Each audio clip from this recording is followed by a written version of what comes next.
નમસ્કાર દર્શક મિત્રો, આજે 1 જૂન અને આજના દિવસની જો વાત કરવામાં આવે તો સમગ્ર વિશ્વમાં આ દિવસ વિશ્વ દૂધ દિવસ તરીકે ઉજવવામાં આવે છે.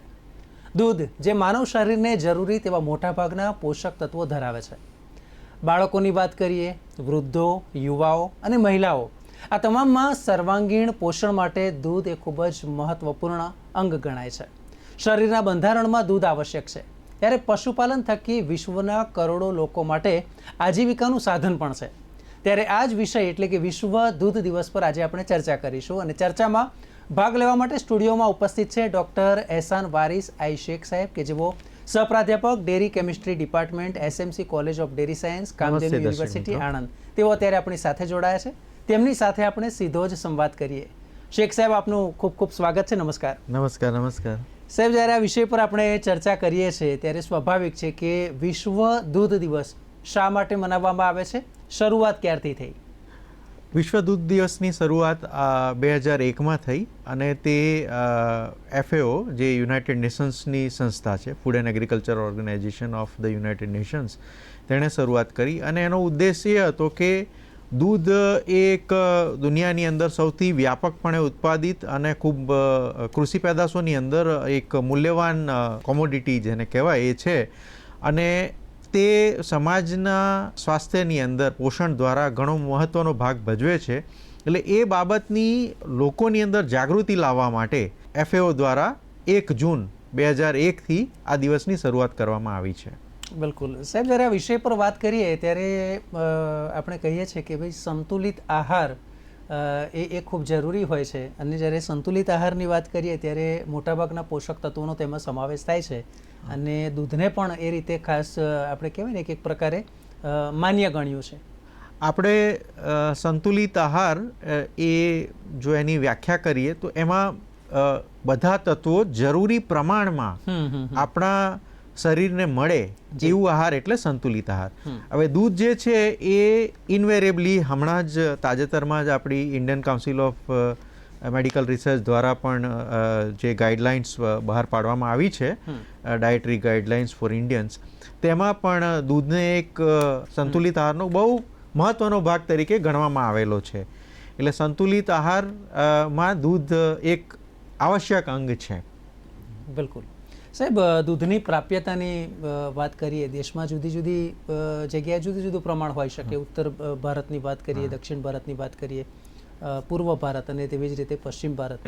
તો દેશમાં પ્રતિ વ્યક્તિ અથવા તો દૂધની પ્રાપ્યતાની વાત કરીએ તો કેટલું છે અને ગુજરાતમાં કેટલું છે? જનરલી આપણે સામાન્યપણે વિચારીએ તો જે નોર્થ ભારત એટલે ઉત્તર ભારતના જે રાજ્યો છે, જેમ કે પંજાબ, હરિયાણા, ત્યાં આગળ દૂધ ઉત્પાદન ઘણું વધારે છે અને એના કારણે તેમનું જે પ્રાપ્યતા છે એ 500 મિલી કરતાં પણ વધારે છે. 800-900 મિલી પર પર્સન પર ડે, એટલે પ્રતિ વ્યક્તિ પર દિવસ, એ દરેક દિવસની. એ આપણે ગુજરાતમાં પણ લગભગ 400ની આસપાસ છે અને જે પૂરા ભારતની, સંપૂર્ણ ભારતની વાત કરીએ તો 459 મિલીલીટર પ્રતિ વ્યક્તિ પ્રતિ દિવસ એમ છે. અને ટોટલ આપણું જે દૂધ ઉત્પાદન છે, આપણે બધા જાણીએ છીએ કે ભારત વિશ્વનો સૌથી મોટો દૂધ ઉત્પાદક દેશ છે અને એ એના લગભગ 220 મિલિયન મેટ્રિક ટન આપણું ઉત્પાદન છે. એટલે આપણી પ્રાપ્યતા વધતી જાય છે. જે ICMRનું જે રેકમેન્ડેશન છે, જે આપણે પ્રતિ વ્યક્તિ જે દિવસ દરમિયાન આપણે લેવું જોઈએ, એ લગભગ 300 મિલીલીટર છે. એની પ્રમાણમાં આપણી જે પ્રાપ્યતા છે એ વધી ગઈ છે, એ આપણા દૂધ ઉત્પાદનના વધારાના કારણે. અચ્છા, તો એ બાબતને આપણે કનેક્ટ કરી શકાય કે જ્યારે દૂધ ઉત્પાદકતા વધી છે તો એનો મતલબ એ પણ છે કે પશુપાલકો છે તેને પણ એક વ્યવસાયિક અભિગમ તરીકે હવે તેઓ પશુપાલનને જોઈ રહ્યા છે? હા, બિલકુલ. આપણે ભારતમાં પણ જોઈએ તો જે કૃષિ પેદાશો છે, માન લો કે જે અનાજ છે કે શાકભાજી છે, એ બધાની જે ઇન્કમ છે એની સરખામણીમાં દૂધની ઇન્કમ ઘણી વધારે છે. દૂધ દ્વારા પ્રાપ્ત થતી જે ઇન્કમ છે એનું જે આપણું GDP માં કોન્ટ્રીબ્યુશન છે, એટલે એનો જે ફાળો છે આપણા દેશની GDPની અંદર ઘણો વધારે છે. અને એ બાબત બતાવે છે કે આપણું જે દૂધના વ્યવસાયનું આપણા સમાજની અંદર ખૂબ મહત્ત્વ છે અને એ આપણા સમાજમાં આવકનું એક બહુ મહત્ત્વનું સાધન છે એમ કહી શકાય આપણે. બિલકુલ. શેખ સાહેબ, જ્યારે દૂધના જુદા જુદા તત્વોની વાત કરીએ છીએ તો વિશેષ રૂપે તેમાં કયા પોષક તત્વો જોવા મળે છે? જો આપણે બાળપણથી સાંભળતા આવ્યા છે અને ભણતા પણ આવ્યા છે કે દૂધ જે છે એ સંપૂર્ણ આહાર છે. એટલે દૂધની અંદર મોટા ભાગના જે તત્વો જે આપણે દૈનિક આહારની અંદર જરૂરી હોય, જેને આપણે સામાન્ય રીતે વૈજ્ઞાનિક ભાષામાં કહીએ તો એક મેક્રોન્યુટ્રિયન્ટ એટલે જે વધારે પ્રમાણમાં લેવાના હોય, જેને આપણે કહીએ કે ફેટ એટલે ચરબી, કાર્બોહાઈડ્રેટ એટલે જે શર્કરા અને પ્રોટીન, તો એ 3 તત્વો તો દૂધની અંદર હોય છે જ.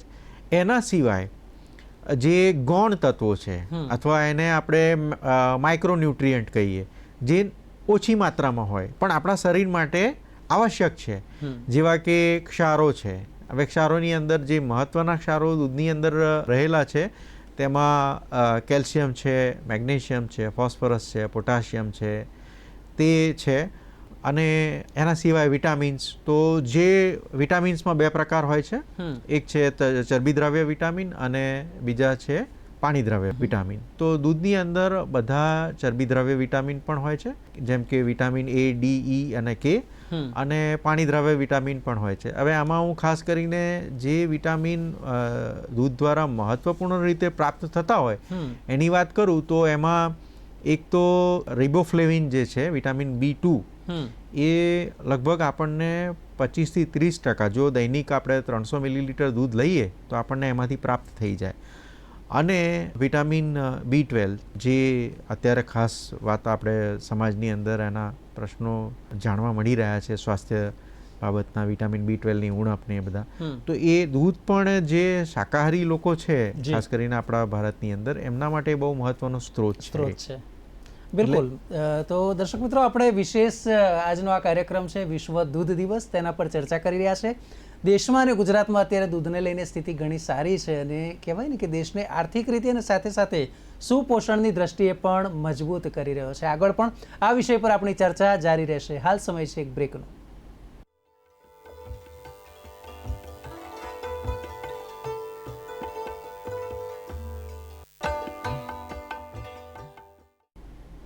તો બ્રેક બાદ આપનું સ્વાગત છે. આપણે આજે વિશ્વ દૂધ દિવસ નિમિત્તે આ ખાસ ચર્ચા કરી રહ્યા છે, ત્યારે આ જ વિષય પર શેખ સાહેબ આપણને માર્ગદર્શન પૂરું પાડી રહ્યા છે. સાહેબ, જે પ્રમાણે આપણે અગાઉ ચર્ચા કરી, આપણે ગુજરાતમાં અને દેશમાં કેટલું રોજનું આપણને પ્રતિ વ્યક્તિ ઉત્પાદન મળે છે તેની પણ આપણે વાત કરીએ. એક બાબત એક કોમન સવાલ થાય, દર્શકોને પણ એ થતું હશે કે ધારો કે આપણે 100 ગ્રામ જેટલું દૂધ ઉપયોગમાં લઈએ છીએ તો એનાથી કેટલી ઉર્જા મળે, કેટલી કેલરી પ્રાપ્ત થાય?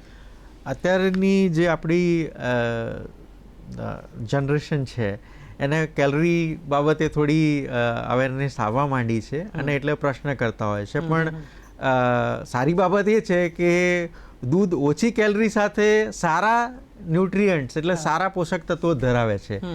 એટલે જે દૂધની કેલરી, દૂધમાં રહેલી કેલરીનો જે આધાર છે એ આપણા દૂધના બંધારણ ઉપર હોય. એટલે જેટલું જે મેં મેક્રોન્યુટ્રિયન્ટની આગળ વાત કરી તેમ ફેટ, પ્રોટીન, કાર્બોહાઈડ્રેટ વધારે હોય, જે કેલરી આપતા તત્વો છે એ એટલી એની કેલરી વધારે. એટલે સામાન્ય રીતે આપણે જે ભેંસનું દૂધ હોય તો તેમાં 6%ની આસપાસ ફેટ હોય, 6 થી વધારે હોય, 5%ની આસપાસ એમાં સુગર હોય, લેક્ટોઝ હોય, અને 3.5-4%ની આસપાસ એમાં પ્રોટીન હોય. તો એ પ્રમાણે ગણીએ તો આપણે લગભગ 90 કિલો કેલરી 100 ml દૂધ દ્વારા આપણને પ્રાપ્ત થાય.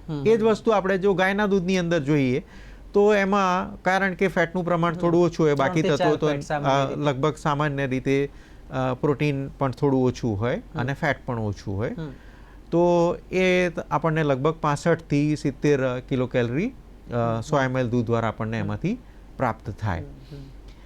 એટલે કેલરી ઓછી હોવાના કારણે આપણને દૂધ જે છે એ આપણા દૈનિક જે, માન લો કે આપણને 2000 કિલો કેલરી ની રિક્વાયરમેન્ટ હોય એક સામાન્ય રીતે જીવતા માણસની, તો એમાં બહુ કહી શકાય કે ઘણી ઓછી કેલરી આપણે એમાંથી મેળવીએ. પણ જે સ્વાસ્થ્ય લાભો છે હા. કે પોષણના જે લાભો છે હા, એ ખૂબ વધારે આપણને પ્રાપ્ત થઈ શકે બિલકુલ. બીજા જે ખોરાકોની. અચ્છા શેખ સાહેબ, એક આપની વાત પરથી મને ધ્યાન આવે છે કે આપણે એમ કહીએ કે કેલરી વધારે મળે કે ઓછી મળે, વધારે ફેટવાળું દૂધ હોય તો વધારે કેલરી મળે, પણ સાથે એક બાબત એ બી છે કે ઘણીવાર નબળા બાળક હોય તો એમ કહે છે કે એને ઓછું ફેટવાળું એટલે ગાયનું દૂધ અથવા તો પછી ધારો કે ભેંસનું હોય, પરંતુ જે ઓછા ફેટવાળું દૂધ હોય એ પ્રિફર કરે. જે સિનિયર સિટીઝન હોય, મોટી ઉંમરના લોકો હોય, એને પણ એમ કે શક્ય હોય ત્યાં સુધી પાતળું દૂધ આપવું. તો એનું શું રીઝન? હવે આ બાબતમાં એમ છે કે જ્યારે બાળક નાનું હોય એટલે એની જે પાચન ક્ષમતા હોય એ વિકસિત થવાની પ્રક્રિયામાં હોય. જી જી. એટલે એને જે માતાનું દૂધ હોય એ સારી રીતે હજમ કરી શકે. અચ્છા. પણ જ્યારે આપણે ગાય કે ભેંસનું દૂધની આપણે શરૂઆત કરતા હોઈએ તો એ વખતે એની જે આમ તો મોટાભાગના બાળકો એને એડેપ્ટ કરી લેતા હોય, એનાથી એને સારી રીતે એને ડાયજેસ્ટ કરવાની ક્ષમતા કેળવી લેતા હોય, એને હજમ કરવાની ક્ષમતા કેળવી લેતા હોય. પણ કોઈક કિસ્સામાં એવું બની શકે, અને કારણ કે જે માનવ દૂધની અંદર જે ટોટલ તત્વો રહેલા છે એને પ્રમાણમાં ગાય કે ભેંસના દૂધના કે બકરીના દૂધની અંદર ટોટલ જે પોષક તત્વો છે એ વધારે છે. એટલે એની જે પચવાની ક્ષમતા સ્વાભાવિક રીતે સરળ છે પચવામાં, એમાં કોઈ સવાલ જ નહીં. એ માનવ નું જે દૂધ છે એ માનવના બાળક માટે છે, બિલકુલ. એટલે એ એને હજમ સારી રીતે કરી જ શકે. એટલે જે એના સિવાયના જે સ્પેસીસ છે, એટલે બીજી જેમ કે આપણે ગાયનું દૂધ, હા, તો એ દૂધ એને એડપ્ટ કરવામાં કોઈક કિસ્સામાં સમય લાગે, અને ખાસ કરીને 2-1 વર્ષ પછી તો એ સારી રીતે એ હજમ કરી શકે છે. હવે જ્યારે આપે વૃદ્ધ લોકોની જે વાત કરી તો આપણું જે પાચન તંત્ર છે એ જેમ જેમ આપણી વય વધે તેમ તેમ એની ક્ષમતા ઘટતી જતી હોય છે. એટલે જે વૃદ્ધોની અંદર ખાસ કરીને જે પાચન ક્ષમતાને લઈને એ કોઈક તકલીફો પડી શકે. એટલે આ કિસ્સામાં માની લો કે આપણે દૂધ એમના માટે ના કહીએ, પણ દૂધની બનાવટો જેમ કે ખાસ કરીને છાશ છે કે દહીં છે કે એવા જે પદાર્થ છે જે પચવામાં એમના માટે સરળ હોય, એટલે દૂધના પોષક તત્વો તો લેવા જ જોઈએ. ખાસ કરીને એ ઉંમરમાં વધારે જરૂર હોય છે. અચ્છા. કારણ કે બીજા જે ખોરાક છે એની હજમ પાચન ક્ષમતા દૂધ કરતાં પણ ઘણી ઘટી ગઈ હોય, એવું બની શકે જ્યારે વૃદ્ધાવસ્થા હોય. પણ એટલે એ વખતે એમની જે પોષક તત્વોની કમી થવાની સંભાવના વધી જાય. તો દૂધ એક સંપૂર્ણ આહાર છે, એ આપણે એમને કોઈ પણ રૂપમાં આપીએ. ચલો દૂધ હજમ ના કરી શકતા હોય તો દહીં આપીએ, છાશ આપીએ, કે બીજી ચીઝ જેવા પદાર્થો આપીએ કે જે ફર્મેન્ટેડ, જેને આથો લાવેલા પદાર્થ છે, એટલે એ પચવામાં દૂધ કરતાં સરળ હોય. અને દૂધવાળા જે પોષક તત્વો છે એ તો હોય જ, એટલે આપણને એ ફાયદાકારક જ રહે વૃદ્ધો માટે ખાસ કરીને. બિલકુલ. દર્શક મિત્રો, આપણે આ વિષય પર જ્યારે ચર્ચા કરીએ છીએ ત્યારે એમ પણ થાય કે સાહેબે જે પ્રમાણે આપણને વાત કરી કે પ્રોટીન પણ તેમાં ભરપૂર માત્રામાં હોય છે. અને સાહેબ આપે એક વાત એ પણ કીધી કે જે લોકો ખાસ કરીને વેજીટેરિયન છે એને પ્રોટીનની વિશેષ માત્રામાં જરૂર છે, તો તે દૂધ દ્વારા પૂરી પડતી હોય છે. તો દૂધના પ્રોટીનને લઈને જે લક્ષણો છે એની થોડી વાત કરશો. પ્રોટીન એક બહુ મહત્વનું પોષક તત્વ છે. ના માત્ર માનવી પણ બધા જીવો માટે પ્રોટીન એક મહત્વનું પોષક તત્વ છે. એટલે પ્રોટીનમાં આમ કહેવાય છે કે આમ મોટા રીતે આપણે એને 2 ભાગમાં વિભાજિત કરીએ. એક છે સંપૂર્ણ પ્રોટીન અને એક કહીએ છીએ અપૂર્ણ પ્રોટીન. હવે સંપૂર્ણ પ્રોટીન એ પ્રોટીન હોય છે કે જેની અંદર આપણા શરીરને આવશ્યક એવા બધા એમિનો એસિડ, તમને હું જણાવી દઉં કે પ્રોટીન જે છે એક ઘણો મોટો મોલેક્યુલ છે ને કે હોય છે, અને એની અંદર એના જે યુનિટ એમિનો એસિડથી બનેલા હોય. મતલબ પ્રોટીન છે એમિનો એસિડથી બનેલું હોય, એ એના એકમ છે એને કહીએ આપણે. તો એમિનો એસિડ એવા 9 એમિનો એસિડ એવા હોય છે કે જે આપણું શરીર બનાવી શકતું નથી, એના માટે આપણે બહારથી લેવા પડે. તો જે પ્રોટીનની અંદર આ 9 એમિનો એસિડ, 9 કે 10, કોઈ જગ્યાએ 10 પણ હોય, તો એ 10 અતિ આવશ્યક એમિનો એસિડ જે આપણું શરીર બનાવી શકતું નથી, એ જે ખોરાકમાંથી મળતું હોય અથવા જે પ્રોટીનમાંથી મળતું હોય એ પ્રોટીન સંપૂર્ણ પ્રોટીન કહેવાય. જે ખોરાકમાં આ 9માંથી કોઈ પણ એમિનો એસિડની કમી હોય, જે આપણું શરીર બનાવી નથી શકતું, એ પ્રોટીન અપૂર્ણ પ્રોટીન કહેવાય. હવે દૂધનું જે પ્રોટીન છે એ સંપૂર્ણ પ્રોટીન છે. એટલે એની અંદર આપણા શરીરને આવશ્યક એવા બધા એમિનો એસિડ હોય છે. જે બીજા વનસ્પતિજન્ય પ્રોટીન હોય તે આપણે જેમ કે દાળમાં હોય કે ઘઉંની અંદર હોય કે બીજા કોઈ પણ વનસ્પતિ જન્ય ખોરાક હોય એની અંદર હોય, તો એ પ્રોટીન જે છે એ અપૂર્ણ પ્રોટીન હોય. કારણ કે એમાં જેમ કે હું આપને કહું કે ઘઉંની અંદર લાઇસિન નામનું એક અમીનો એસિડ હોય જે નથી ઓછા પ્રમાણમાં હોય, જે આપણા શરીરને ખૂબ જરૂરી છે છતાં ઓછા પ્રમાણમાં હોય, એટલે જે ઘઉંનું પ્રોટીન છે અપૂર્ણ પ્રોટીન છે. એટલે એવા અપૂર્ણ પ્રોટીન હોય. હવે દૂધની અંદર જે પ્રોટીન છે એ સંપૂર્ણ હોવાને કારણે આપણા શરીરના વિકાસને સારી રીતે પ્રમોટ કરે છે, એટલે એ વિકાસમાં સહાયક બને છે એમ કહી શકાય. હવે પ્રોટીનના બીજા વિકાસ સાથે પણ ઘણા બધા કાર્યો છે. જેમ જેમ આપણી ઉંમર વધે તેમ તેમ આપણા શરીરને ઘસારો લાગતો હોય. બિલકુલ. હવે એ જે ઘસારો છે એને પૂર્ણ કરવાની ક્ષમતા આપણને પ્રોટીનમાંથી પ્રાપ્ત થાય. એટલે દૂધનું પ્રોટીન એવું છે કે આપણા ઘસારાને ઓછું કરે છે. ઓકે. એટલે કહેવાય કે મોટી રાહત આપે છે એમાં. તો દર્શક મિત્રો, આપણી ખૂબ જ રસપ્રદ ચર્ચા ચાલી રહી છે. આજે વિશ્વ દૂધ દિવસ છે. દૂધનું મહત્વ શું છે તેના પર આપણે ચર્ચા કરી રહ્યા છે. આગળ પણ આ વિષય પર ચર્ચા જારી રહેશે. આગળ આપણે જાણીશું કે વિશેષ રૂપે શર્કરા અને તેવી જ રીતે કેલ્શિયમ પણ દૂધમાંથી આપણને પ્રાપ્ત થાય છે, તો તેનું શું મહત્વ છે, પરંતુ આ બ્રેક બાદ.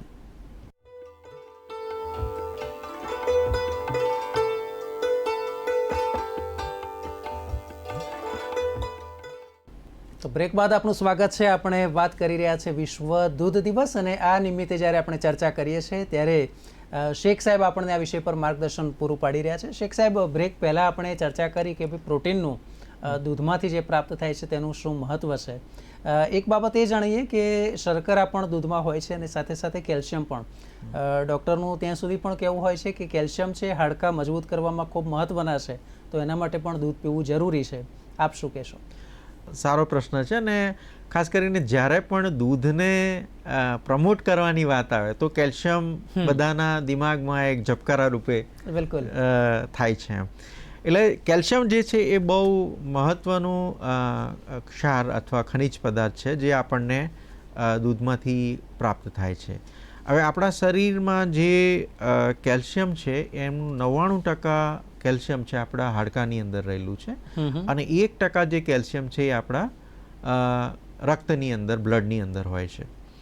હવે સામાન્ય રીતે 30 વર્ષની ઉંમર સુધી આપણું શરીર કેલ્શિયમ હાડકામાં જમા કરતું હોય, અને 30 વર્ષ પછી કેલ્શિયમની જે જમા કરવાની ક્ષમતા છે ઘટતી જાય. 30 વર્ષ સુધી જે કેલ્શિયમની શોષણ થવાની ક્ષમતા વધારે હોય, અને 30 વર્ષ પછી શોષણ થવાની ક્ષમતા એટલે લૂઝ થવાની જે પ્રક્રિયા છે એ વધી જાય, ઘટવાની પ્રક્રિયા વધી જાય.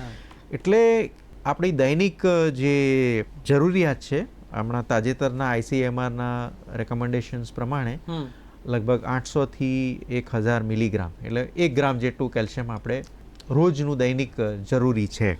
હવે એ જે કેલ્શિયમ 1 ગ્રામ જરૂરી છે એની પ્રાપ્યતા જો આપણે દૂધ દ્વારા કરવી હોય, દૂધમાંથી આપણે લેવું હોય, તો દૂધમાં લગભગ 130 થી લઈને 180 મિલીગ્રામ પ્રતિ 100 મિલીગ્રામ જેવું હોય.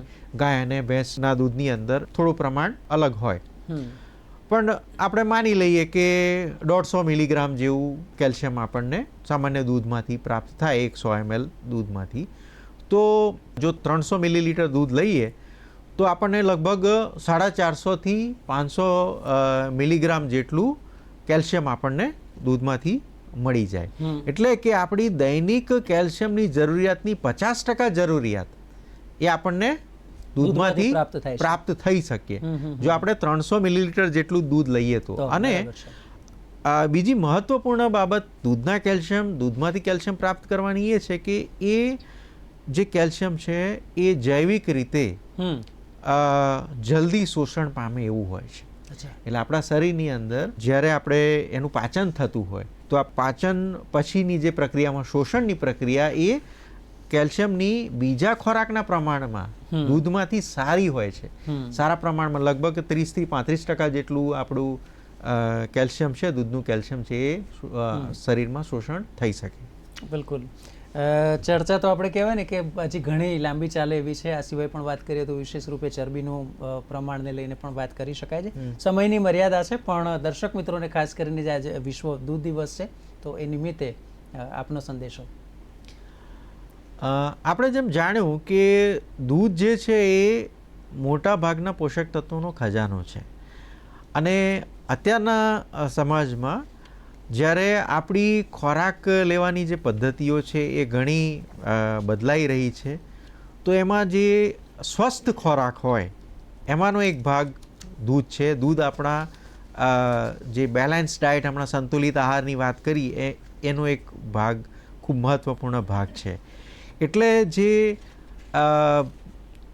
દૂધનું આપણા સમાજની અંદર સેવન વધે એ બાબતે સામાજિક સંસ્થાઓએ, શૈક્ષણિક સંસ્થાઓએ જાગૃતિ ફેલાવવી જોઈએ. અને એક સ્વસ્થ સમાજ એ આપણા દેશના વિકાસ માટે પણ ખૂબ જરૂરી છે. કારણ કે માણસ જો સ્વસ્થ હશે તો જ એ સારી રીતે કાર્ય કરી શકશે, સારો વ્યવસાય શોધી શકશે અને સામાજિક રીતે પણ એ પોતાનું પ્રદાન સારી રીતે આપી શકશે. તો દૂધ અને દૂધની બનાવટો જે છે એ આપણે એને યોગ્ય પ્રમાણમાં સેવન કરીએ અને સમાજને સ્વસ્થ બનાવવામાં આપણે આપણો ફાળો આપી શકીએ. અને આપણે એના જે વ્યવસાય સાથે સંકળાયેલા છે એ લોકોના વ્યવસાયમાં પણ આપણે ફાળો આપી શકીએ. બિલકુલ. તો ડૉક્ટર એહસાન વારી શેખ, આપે આ ચર્ચામાં ભાગ લીધો. દર્શક મિત્રોને ખાસ કરીને વિશ્વ દૂધ દિવસ અને તેનું મહત્વ શું છે તે વિશે જે માર્ગદર્શન પૂરું પાડ્યું તે માટે આપનો ખૂબ ખૂબ આભાર સર. આભાર. તો દર્શક મિત્રો, મને આશા છે કે આજનો આ કાર્યક્રમ આપને પણ એટલો જ રસપ્રદ લાગ્યો હશે, ઘણું જાણવા પણ મળ્યું હશે. દૂધની મહત્તા ખાસ કરીને આપને ખ્યાલ આવ્યો હશે, કેમ બાળકોને અને વૃદ્ધો માટે વિશેષ કાળજી લેવામાં આવે છે. તો આ સાથે જ બસ આટલું. મને આપશો રજા.